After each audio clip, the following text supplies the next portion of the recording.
नमस्कार दोस्तों, best way education YouTube channel पर आपका हार्दिक स्वागत है। इस वीडियो में हम जो ये आपका जनन में हार्मोन की भूमिका पार्ट 2 देखेंगे। तो पिछले वीडियो में हमने पीयूष ग्रंथि के द्वारा स्रावित होने वाले जननी क्रियाओं से संबंधित जो हार्मोन थे उनकी मुख्य भूमिका के बारे में समझा था। आज हम जो इस वीडियो में बात करेंगे वो हम बात करेंगे किसकी, लिंग हार्मोन की। किसकी बात करेंगे? लिंग हार्मोन की। लिंग हार्मोन की बात करेंगे। तो अब देखिए आप, हमारे शरीर के अंदर चाहे नर हो चाहे मादा हो तो ग्रंथियां पाई जाती है। जैसे ये दो मैंने किडनियां बनाई है, ये मूत्राशय है, आप समझने की कोशिश करना। तो यहाँ प्रत्येक किडनी के ऊपर इस प्रकार टोपी के समान ग्रंथियां पाई जाती है। इनको कहते हैं अधिवक्र ग्रंथियां या एड्रिनल ग्लैंड। तो इन अधिवक्र ग्रंथियों के अंदर दो भाग होते हैं। अधिवक्र ग्रंथि, हर अधिवक्र ग्रंथि के अंदर दो, ये मतलब दो भागों से मिलकर बनी होती है। एक तो एड्रिनल कॉर्टेक्स,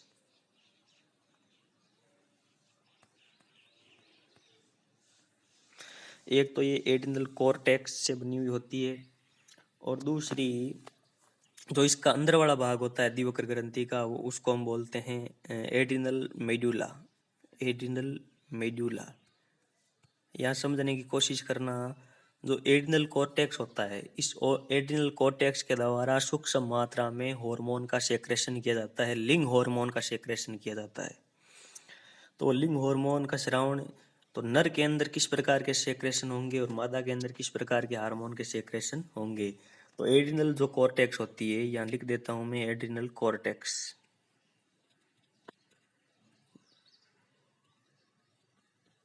तो एड्रिनल ग्रंथि का जो एड्रिनल कॉर्टेक्स होता है उसके द्वारा नर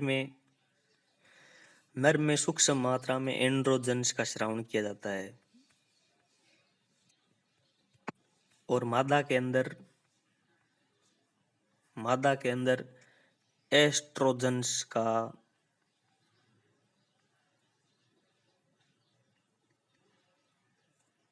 सेक्रेशन किया जाता है। एस्ट्रोजन का सेक्रेशन किया जाता है।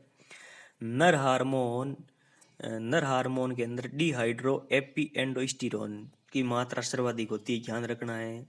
जो नर हार्मोन होता है उसके अंदर डिहाइड्रो, इसके अंदर एंड्रोजन्स के अंतर्गत आएगा ये डिहाइड्रो, यहाँ लिख देता हूं मैं। नर हार्मोन्स के अंतर्गत डिहाइड्रो एपी एंडो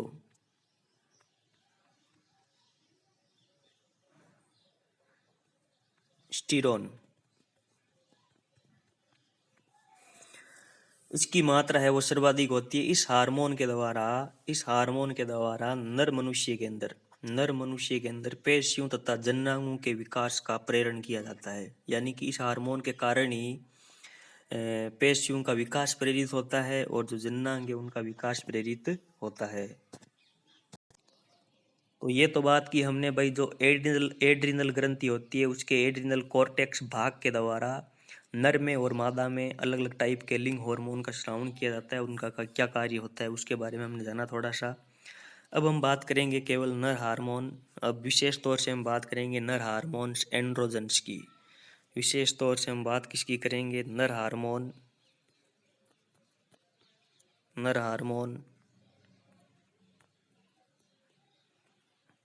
एंड्रोजन्स की। किसकी बात करेंगे?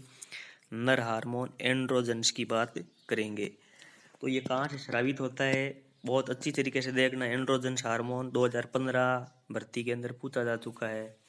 यहीं से पूछे जाते हैं सवाल, बाहर से नहीं आते हैं। तो विशेष तौर से आपको ध्यान देना है कि जो एंड्रोजन्स हार्मोन ये कहाँ से स्रावित होता है। तो आपको पता होना चाहिए, जो नर मनुष्य के अंदर वृषण होते हैं, नर मनुष्य के अंदर जो वृषण होते हैं यानी कि टेस्टिस, उनके अंदर नलिकाएं पाई जाती है। उनके अंदर क्या पाई जाती है? नलिकाएं पाई जाती है, जिनको हम बोलते हैं शुक्र जनन नलिकाएं। क्या बोलते हैं इनको हम? शुक्र जनन नलिकाएं, जिनको हम विज्ञान की भाषा में या अंग्रेजी में हम सेमेनिफेरस ट्यूबुल्स कहते हैं।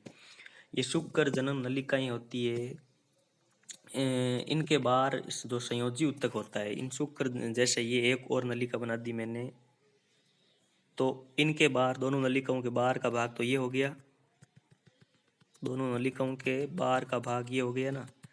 तो ये जो संयोजी ऊतक है, इन संयोजी ऊतक में जो कोशिकाएं पाई जाती है, एक तो ये जो संयोजी ऊतक वाला जो ये भाग खाली दिखाई दे रहा है आपको, इसे हम अंतराली अवकाश कहते हैं। क्या कहते हैं इसको? हम अंतराली अवकाश कहते हैं। ये दो नलिकाओं, एक तो ये नलिका, एक ये नलिका, इन दोनों के बीच में है, इससे हम अंतराली अवकाश कहते हैं। इस अंतराली अवकाश में अंतराली कोशिकाएं पाई जाती है, जिनको हम इंटरस्टिशियल सेल्स या लेडिंग सेल कहते हैं। 2015 में पूछा जा चुका है, तो वो यहाँ से आया था सवाल, लेडिंग सेल। तो इनको हम अंग्रेजी में इंटरस्टिशियल सेल्स या लेडिंग सेल कहते हैं। इसके छोटे छोटे समूह होते हैं अंतराली अवकाश में, और इन्हीं कोशिकाओं के द्वारा कौन से हार्मोन का श्रावण किया जाता है? नर हार्मोन्स, एंड्रोजन्स का श्रावण किया जाता है। कौन से हार्मोन का? मैं अब इसको हटाकर यहाँ लिखता हूँ, कौन से हार्मोन का अंतराली कोशिकाओं के द्वारा कौन से हार्मोन का श्रावण किया जाता है? एंड्रोजन्स हार्मोन का सेक्रेशन किया जाता है। और प्रमुख जो एंड्रोजन होता है वो होता है टेस्टोस्टेरोन। आपको पूछे इनमें क्या फर्क है, तो ये एंड्रोजन से, ये मैं पूरा लिखता हूँ यहाँ पर, स्टीरोन।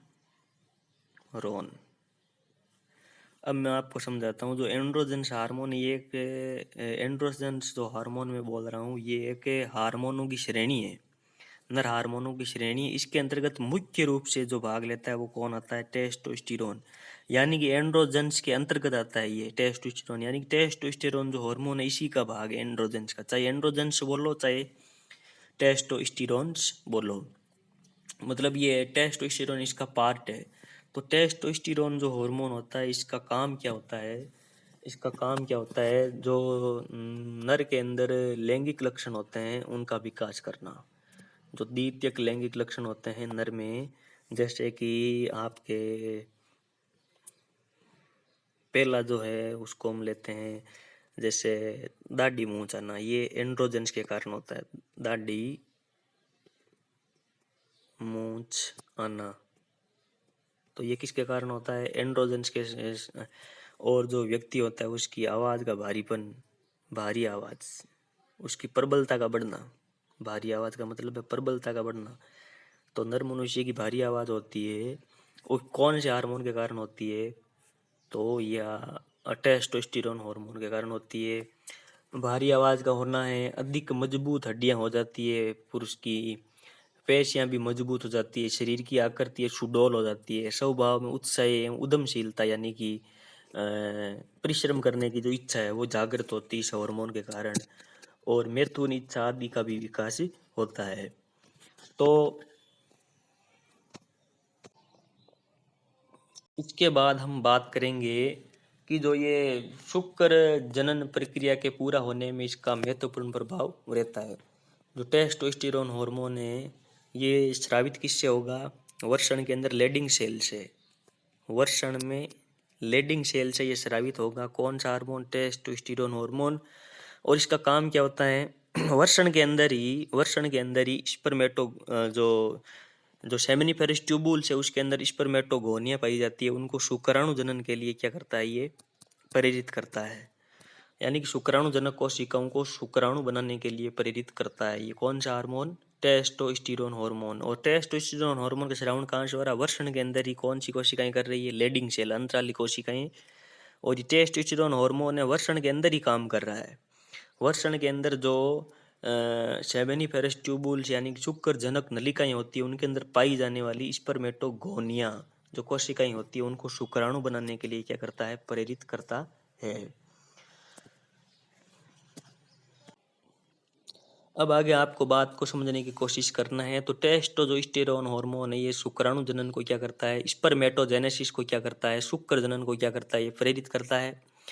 तो जो एंड्रोजन है, दो और एंड्रोजन है जो टेस्टोस्टेरोन की सहायता करते हैं।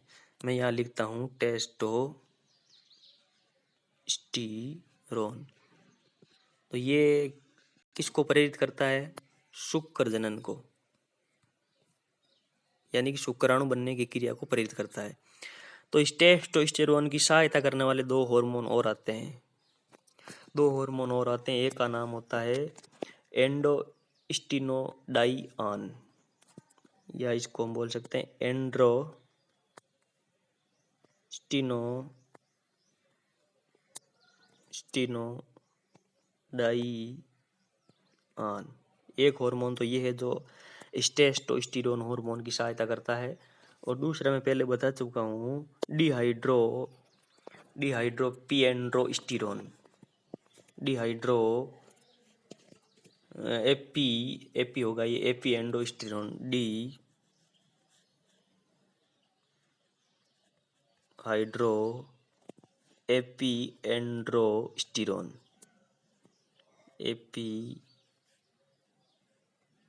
एंड्रोस्टेरोन, ये दो हार्मोन ये सहायता करते हैं टेस्टोस्टेरोन हार्मोन की शुक्र जनन में। हालांकि ये कक्षा 11-12 के अंदर नहीं है, फिर भी आपको थोड़ा सा ध्यान रखना है दोनों हार्मोनों के बारे में। एंड्रोस्टिनोडाइऑन और डिहाइड्रो एपी एंड्रोस्टेरोन, ये दोनों हार्मोन है, ये शुक्र जनन की क्रिया में सहायता करते हैं। किसकी सहायता करते हैं? टेस्टोस्टेरोन हार्मोन की सहायता करते हैं। अब बहुत ही खतरनाक बात सामने निकल कर आ रही है, देखो अब बहुत अच्छी तरीके से समझना है। ये माता का गर्भाशय, और माता के गर्भाशय के अंदर ये मैंने बना दिया एक छोटा सा शिशु, और ये बना दी मैंने एक प्लेसेंटा। मान लीजिए आप समझना, आपको तो केवल ये तो मैंने शिशु बनाया अंदर, और ये बना दी मैंने प्लेसेंटा, मान लीजिए, ठीक है। तो गर्भकाल के अंदर क्या होता है? प्लेसेंटा से एक हार्मोन स्रावित होता है, इस प्लेसेंटा से एक हार्मोन स्रावित होता है जिसका नाम होता है chorionic gonadotropic hormone, chorionic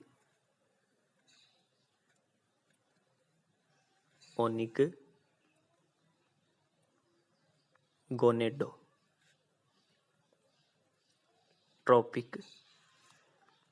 hormone. ये किससे स्रावित होता है? कोरियोनिक गोनेडोट्रोपिक हार्मोन किससे स्रावित होता है? प्लेसेंटा से, याद रखना है, गर्भकाल में। यानी कि बच्चा है, ये नर शिशु है, ये कहाँ पर है? अपने माँ के गर्भाशय के अंदर है, और प्लेसेंटा एक हार्मोन सेक्रेशन कर रही है, उसका नाम है कोरियोनिक गोनेडोट्रोपिक हार्मोन। ये हार्मोन क्या करता है? रक्त के द्वारा इससे शिशु के रक्त में पहुंचता है, और शिशु के रक्त के द्वारा ये कहाँ पहुंचता है? शिशु के जो वृषण है वहाँ तक ये जाता है। कहाँ तक जाता है भाइयों?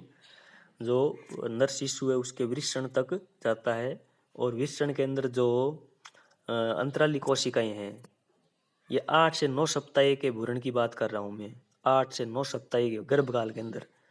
तो नर भ्रूण के जो वर्षण होंगे, इसके जो बच्चे के वर्षण होंगे, उस वर्षण के ऊपर ये काम करेगा। कौन सा हार्मोन? Chorionic gonadotropic hormone. कहाँ से स्रावित हुआ था? प्लेसेंटा से। काम कहाँ कर रहा है? भ्रूण के जो वर्षण है उसके ऊपर काम कर रहा है, और भ्रूण के वर्षण के अंदर जो अंतराली कोशिकाएं होती है, लेडिंग सेल, उनको टेस्टोस्टेरोन हार्मोन स्रावित करने के लिए प्रेरित करता है ये हार्मोन।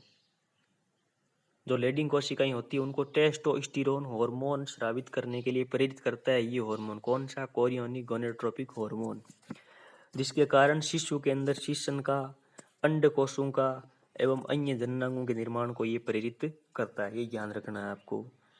तो शिशु के अंदर शिशु में शिशन का और अन्य जननांगों के निर्माण को प्रेरित करता है। हालांकि नर शिशु के अंदर अंडकोशों का निर्माण नहीं होगा, आप ध्यान रखें, वो मादा शिशु की बात है। नर शिशु के अंदर है वो शिशन और जननांगों के निर्माण को प्रेरित करता है। इसके बाद हम बात करेंगे, नर हार्मोन्स कंप्लीट हो चुका है, अब हम बात कर रहे हैं मादा हार्मोन्स की। किसकी बात करेंगे? मादा हार्मोन्स की। अब हम बात करेंगे किसकी? मादा हार्मोन्स की।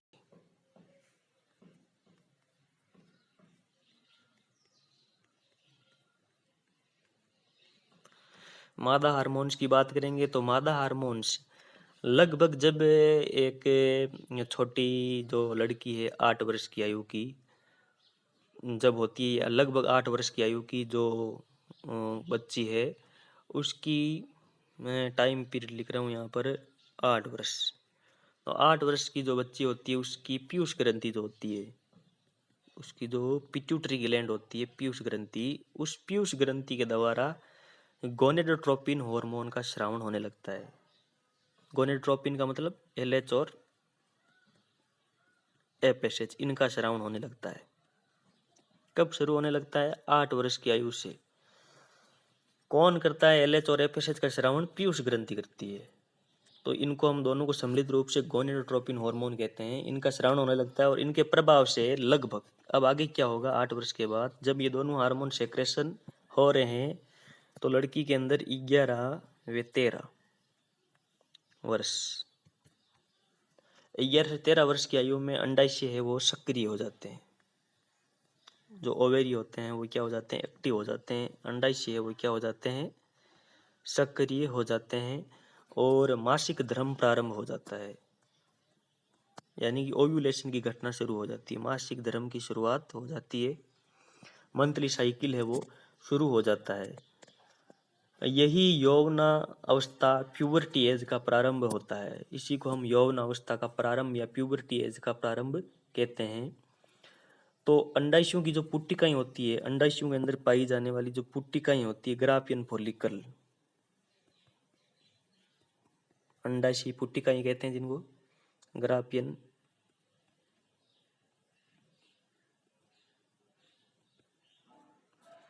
तो होता है कि अंडाशयों की जो पुट्टिकाएं होती है ग्राफियन फॉलिकल, इन ग्राफियन फॉलिकल के द्वारा दो विभिन्न प्रकार के स्टीरॉइड हार्मोन का स्रावन किया जाता है।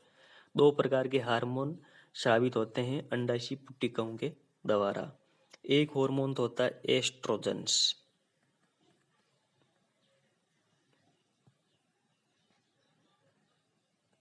एस्ट्रोजन्स हार्मोन, ये पुटी की हार्मोन होता है, इसको हम पुटी की हार्मोन कहते हैं, पुट्टिकाओं के द्वारा स्रावित होता है,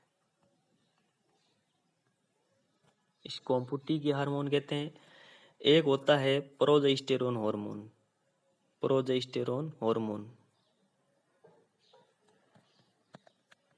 प्रोजेस्टेरोन हार्मोन। तो ये प्रोजेस्टेरोन जो हार्मोन होता है ये ल्यूटियल हार्मोन कहलाता है। कौन सा हार्मोन कहलाता है? ल्यूटियल हार्मोन कहलाता है, क्योंकि ये कार्पस ल्यूटियम के द्वारा स्रावित होता है। ग्राफियन फॉलिकल जब फट जाती है तो कार्पस ल्यूटियम का निर्माण होता है, एक अस्थायी ग्रंथि का निर्माण होता है जिसके द्वारा प्रोजेस्टेरोन हार्मोन का स्रावन किया जाता है। अब हम आगे देखेंगे कि एस्ट्रोजन और प्रोजेस्टेरोन हार्मोन इनका क्या कार्य होता है। अब हम आगे जो एस्ट्रोजन हार्मोन होता है उसके बारे में फुल डिटेल जानकारी हासिल करेंगे। एग्जाम में क्वेश्चन है वो गलत नहीं होना चाहिए, मेरा यही उद्देश्य है। एस्ट्रोजन जो हार्मोन होते हैं, मादा हार्मोन, उनके बारे में फुल डिटेल जानकारी हासिल करेंगे। एस्ट्रोजन हार्मोन है ये यौवन अवस्था से शुरू होता है, सेक्रेशन इसका यौवन अवस्था से शुरू होता है और रजो निवृत्ति की आयु तक स्रावित होता रहता है। रजो निवृत्ति यानी रजो निवृत्ति 45 से 50 वर्ष की उम्र तक महिला में ये स्रावित होता रहता है। और इस एस्ट्रोजन के अंतर्गत, ये एस्ट्रोजन तो एक श्रेणी है, इसके अंतर्गत जो मुख्य हार्मोन होता है उसका नाम होता है एस्ट्रेडियाल, एस्ट्रेडियाल हार्मोन ले है ये एस्ट्रेडियाल हार्मोन। इसे नारी विकास हार्मोन कहा जाता है, क्योंकि जो ये हार्मोन होता है एस्ट्रोजन हार्मोन, ये हार्मोन से मादा के सभी जो सहायक जननांग होते हैं, सहायक लैंगिक जो लक्षण होते हैं उनके विकास को प्रेरित करता है। इसी के प्रभाव से यौन आरंभ पर लड़कियों में स्तनों में वृद्धि, दुग्ध ग्रंथियों का विकास होने लगता है, अंडवाहिनियों, गर्भाशय, योनि, लेबिया, लेबिया माइनोरा, लेबिया मेजोरा आपने सुना होगा, बक्सीसन, क्लाइटोरिस आदि का समुचित विकास होने लग जाता है। इस हार्मोन के कारण ही होता है, एस्ट्रोजन हार्मोन के कारण ही होता है। एस्ट्रोजन का स्रावन पीयूष ग्रंथि के एफएसएच और वे एलएच हार्मोन के नियंत्रण में होता है। जो एस्ट्रोजन हार्मोन है इसका सेक्रेशन किसके कंट्रोल में होगा? जो पीयूष ग्रंथि के 2 हार्मोन है एफएसएच और एलएच ल्यूटिनाइजिंग हार्मोन और फॉलिकल स्टिमुलेटिंग हार्मोन इनके नियंत्रण में होता है। तो इनके जो ये एस्ट्रोजन हार्मोन है इसके अल्प श्रावण से और अधिक श्रावण से जो मंथली साइकिल होता है रजोधर्म उसमें अनियमितताएं हो सकती है और कभी कभी इस हार्मोन के अल्प श्रावण और अधिक श्रावण से कैंसर होने का भी खतरा है वो बढ़ जाता है। इसके बाद हम आगे अगले जो हार्मोन है जो अंडाशय की पुट्टिकाएं दो प्रकार की स्टेरॉइड हार्मोनों का श्रावण करती है। एक का नाम था पुटी की हार्मोन जिसको हम एस्ट्रोजेंस कहते हैं और दूसरा था ल्यूटियल या प्रोजेस्टिए हार्मोन्स। जो प्रोजेस्टिए ल्यूटियल या प्रोजेस्टिए जो हार्मोन है इसके अंतर्गत मुख्य रूप से प्रोजेस्टेरोन हार्मोन का नाम प्रमुख होता है। प्रोजेस्टेरोन आपने सुना होगा वो इसके अंदर प्रमुख होता है। ये तो श्रेणी और प्रोजेस्टेरोन जो हार्मोन होता है वो एक हार्मोन का नाम होता है। तो ये तो हार्मोनों की श्रेणी है। इसके अंतर्गत मुख्य रूप से नाम लिया जाता है प्रोजेस्टेरोन हार्मोन का। तो प्रोजेस्टेरोन जो हार्मोन है ये किसके द्वारा स्रावित किया जाता है? प्रोजेस्टेरोन हार्मोन जो इसको समझना है। जैसे ये ग्राफियन फॉलिकल है इसके अंदर द्वितीयक ओसाइट है। जब ये ग्राफियन फॉलिकल फटती है तो ये द्वितीयक ओसाइट है वो बाहर आ जाता है। बाकी जो ये ग्राफियन फॉलिकल का बचा हुआ भाग है ये आगे चलकर है वो कार्पस ल्यूटियम का निर्माण करता है। कार्पस ल्यूटियम का निर्माण करता है, सीएल का निर्माण करता है। और इस सीएल कार्पस ल्यूटियम के द्वारा ही एक हार्मोन का स्रावण किया जाता है जिसका नाम है प्रोजेस्टेरोन हार्मोन। प्रोजेस्टेरोन हार्मोन बात समझ में आई। ग्राफियन फॉलिकल फटेगी, फटने से द्वितीयक ओसाइट है वो बाहर आ गया और बचा हुआ जो भाग था ग्राफियन फॉलिकल का उसके द्वारा किसका निर्माण हुआ? कार्पस ल्यूटियम का। और कार्पस ल्यूटियम के द्वारा कौन सा हार्मोन स्रावित किया जाता है? Progesterone hormone. तो ये क्या करता है? ये हार्मोन ये गर्भ धारण से संबंधित लक्षणों के विकास को प्रेरित करता है। यानी कि ये हार्मोन है वो गर्भाशय की जो दीवार होती है अंदर वाली जो भीतरी दीवार होती है, दीवार का भीतरी स्तर काफी मोटा कर देता है ये हार्मोन। इसके परिणाम से हम बोल सकते हैं गर्भाशय की दीवार का जो भीतरी स्तर होता है वो काफी मोटा हो जाता है और गर्भाशय की दीवार के अंदर जो रुधिर परिसंचरण है, ब्लड सर्कुलेशन है, काफी बढ़ जाता है। क्योंकि ये गर्भ धारण के लिए गर्भाशय को तैयार करता है। एक तैयारी के लिए हार्मोन जरूरी है प्रोजेस्टेरोन हार्मोन। और जो आंतरिक जो दीवार होती है गर्भाशय की उनकी कोशिकाओं के अंदर वसाओं और ग्लाइकोजन का संचय भी करवाता है ये, क्योंकि ये आवश्यक होते हैं उन कोशिकाओं को भोजन देने के लिए। तो वसा और ग्लाइकोजन का संचय भी इस हार्मोन के प्रेरण के द्वारा होता है। इनका संचय कहाँ होगा? गर्भाशय की जो आंतरिक दीवार है उसकी कोशिकाओं के अंदर होगा। तो आगे चलकर जो प्रोजेस्टेरोन हार्मोन है इसके और क्या क्या प्रभाव होते हैं? इससे दुग्ध ग्रंथियां बड़ी व सक्रिय हो जाती है, स्तन बड़े हो जाते हैं और अंडाशय में नई पुट्टिकाओं का बनना है वो बंद हो जाता है। गर्भधारण के संकेत बता रहा हूँ ये प्रोजेस्टेरोन हार्मोन की उपस्थिति कारण हो रहे हैं। यदि गर्भाधान हो जाता है तो कार्पस ल्यूटियम बना रहता है और रजोधर्म बंद हो जाता है, ये ध्यान रखना है। अन्यथा पहले रजोधर्म के 26 से 27 दिन बाद गर्भाशय की दीवार के भीतरी भाग में खंडन व रक्तस्राव हो जाता है। ये बायोलॉजी वाले अच्छी तरीके से समझ सकते हैं इस बात को। ये प्रोजेस्टेरोन हार्मोन की अगर अचानक कमी हो जाती है तो दीवार है वो टूट जाती है। तो प्रोजेस्टेरोन हार्मोन कुल मिलाकर मैं ये बोल रहा हूँ ये गर्भ धारण से संबंधित जो लक्षण होते हैं उनके विकास को ये प्रेरित करता है। अंडाशयों में नई पुट्टिकाओं का विकास होने लगता है अगर इस प्रोजेस्टेरोन हार्मोन की कमी आ जाती है तो अंडाशयों में नई पुट्टिकाओं का विकास होने लगता है और इस प्रकार इसी के साथ अगले मासिक धर्म चक्र का प्रारंभ हो जाता है। तो अगर ये प्रोजेस्टेरोन की कमी नहीं आती है तो ये गर्भ धारण करने के लिए अच्छा संकेत माना जाता है। तो मैं इम्पोर्टेंट जानकारी वो आपको बता चुका हूँ प्रोजेस्टेरोन हार्मोन के बारे में। अब जो एक बहुत ही बढ़िया हार्मोन है जिसको हम कहते हैं रिलैक्सिन हार्मोन। रिलैक्सिन हार्मोन ये क्या करता है? इसका श्रावण किसके द्वारा होता है आप पूछ सकते हैं। रिलैक्सिन हार्मोन का श्रावण कार्पस ल्यूटियम के द्वारा होता है। किसके द्वारा होता है? कार्पस कॉर्पस ल्यूटियम जो ग्राफिन फॉलिकल के फटने से बनती है। आपको बता चुका हूँ, पीले रंग की ग्रंथि होती है, अस्थायी ग्रंथि होती है। इसके द्वारा ही तो प्रोजेस्टेरोन हार्मोन का स्रावण हो रहा था। इसके द्वारा किसका हार्मोन हो रहा है? रिलैक्सिन हार्मोन का स्रावण हो रहा है। तो कॉर्पस ल्यूटियम इस हार्मोन का स्रावण करता है। ये गर्भावस्था की समाप्ति पर, जब गर्भावस्था की समाप्ति हो जाती है, 9 महीने का पीरियड है पूरा हो जाता है, तो पेल्विक ग्रिडल होती है, जो हड्डियां होती है, श्रोणि मेखला, हमारी हड्डियों, तो श्रोणि मेखला होती है, उसके अंदर जो प्यूबिक सिम्फाइसिस होता है, यानी कि दो हड्डियों का एक जोड़ वाला भाग होता है ये, जहाँ पर ये हड्डियां जुड़ती है श्रोणि मेखला की नीचे की तरफ। तो प्यूबिक सिम्फाइसिस जो होता है, उस जोड़ को फैलाकर शिशु जन्म को सुगम बनाता है। यानी प्यूबिक सिम्फाइसिस जो, ये पूछ सकते हैं आपको, प्यूबिक, मैं लिखता हूं यहाँ पर,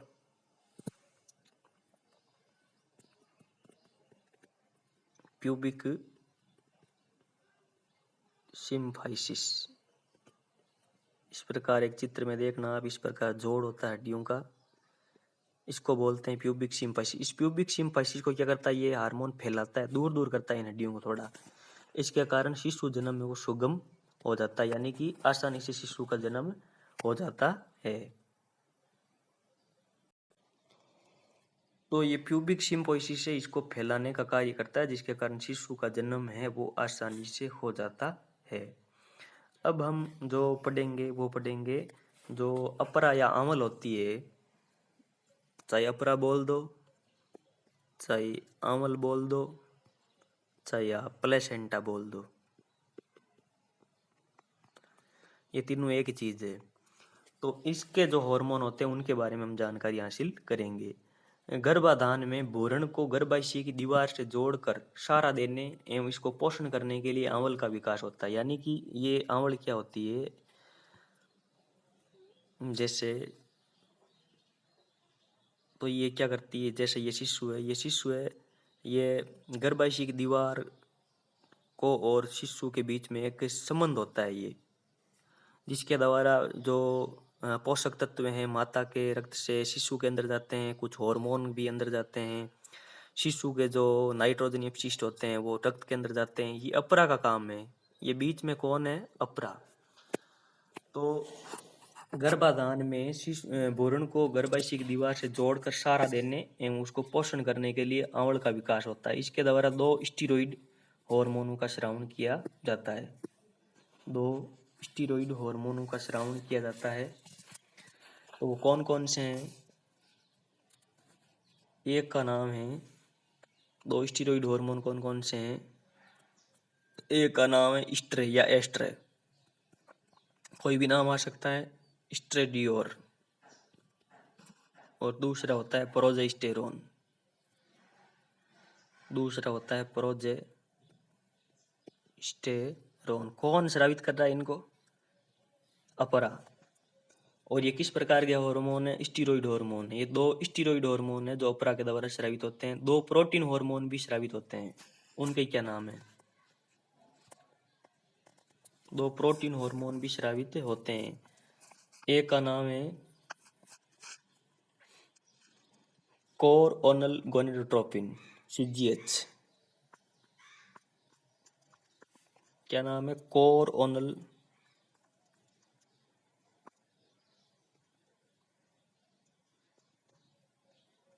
गोनेडोट्रोपिन हार्मोन।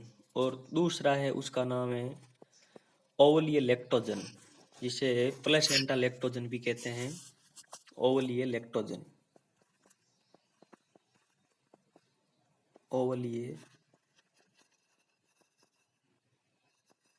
ओवलीय lactogen hormone.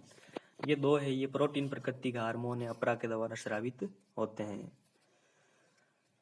इसके बाद